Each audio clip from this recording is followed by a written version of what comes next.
All right, folks, Ron here at the Cub compound in Kentucky.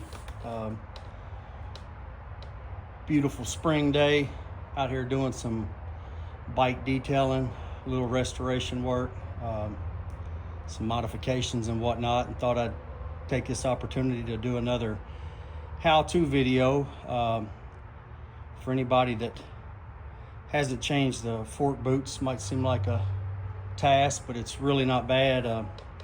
Once you get the plastics off so that you can get to the forks to undo the clamp bolts, it's not that bad of a job. I'm thinking by some of the bikes and screws and bolts and stuff that I see, might need to do a video on how to take the plastics off these things and what order.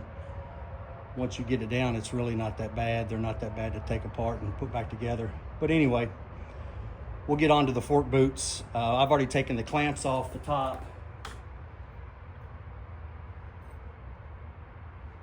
Comes with a couple little hose-like clamps that you'll want to hang on to because you'll need them for the new fork boots, obviously. But I already took those off.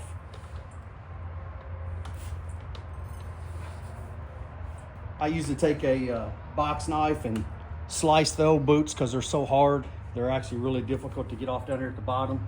So I go ahead and put a split in them. They've got splits on the back side. Take out these 4 bolts, 12mm socket. They're an 8mm bolt.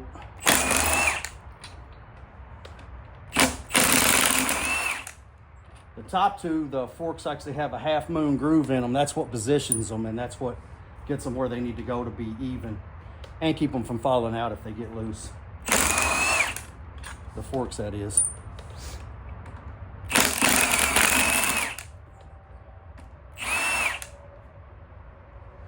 I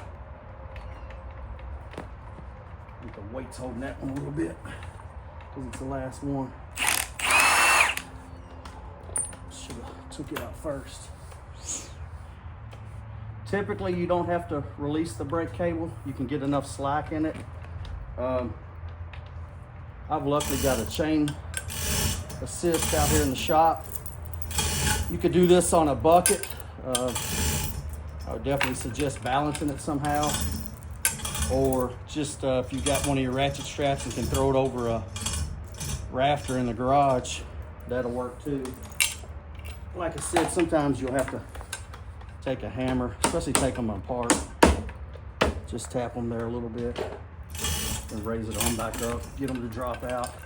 Like I said, I did slice these boots. You can see what the sun does to them. Fades them really bad, makes them really brittle. I have no idea why people leave these bikes out in the sun, but they do. With that being said, those ones sitting outside just got cleaned today, and another one's about to get cleaned before I take it apart.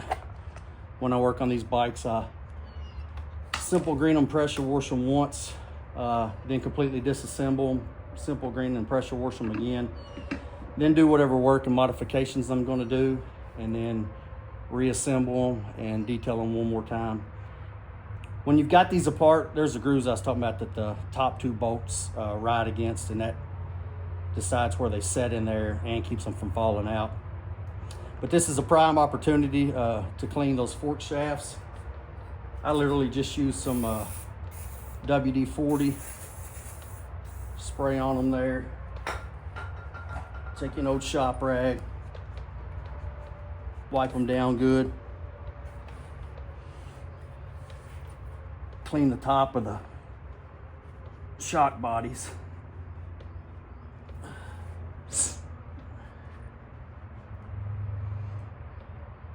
Blow out or wipe out any debris down in there that needs. I'll do another video sometime on servicing or rebuilding the forks.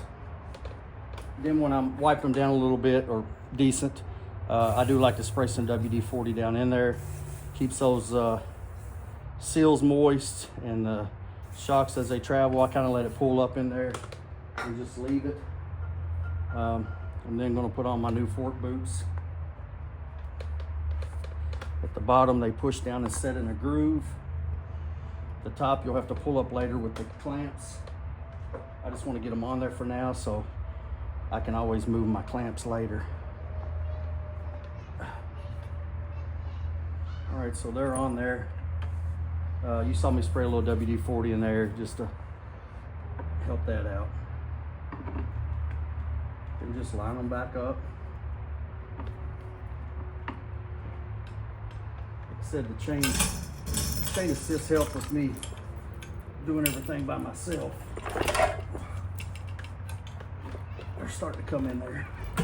So basically, the tops will be, and you'll have to put the top bolts in because that's where your half moon is in there, and you can see it when you're doing it.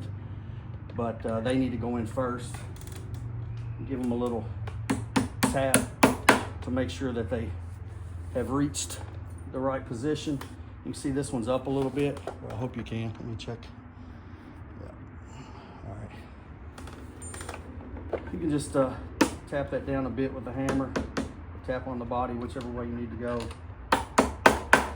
Once that's in there, it's where it needs to be. You want to tighten those first.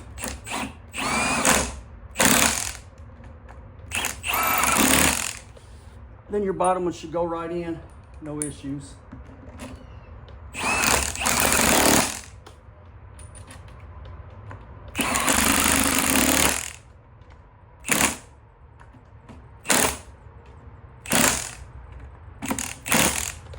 And yes, I have broken those before. It's not fun. On the clamps, when I put them back, I like to put the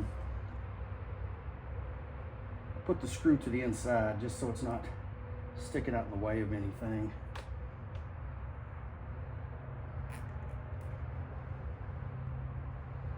It's more of a thing to get them started, to be honest.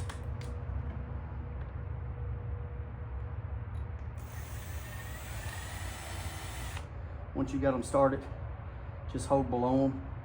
Just run them all the way up to the top.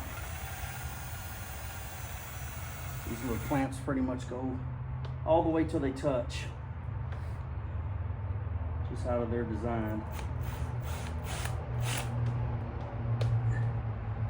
I have seen people put them back with the zip ties and snip them off. I mean, if your clamps are bent or bad or rusted and you want to do that, you can. You can actually still buy these clamps through Honda because they fit so many different bikes. But anyway, they do got a certain way they go. This is your threaded side.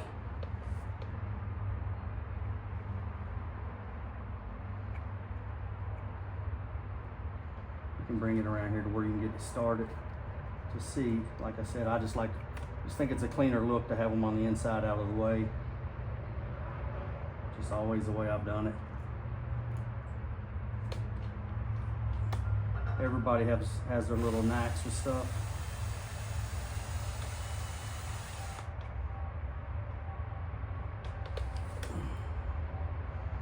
You have to kind of support it.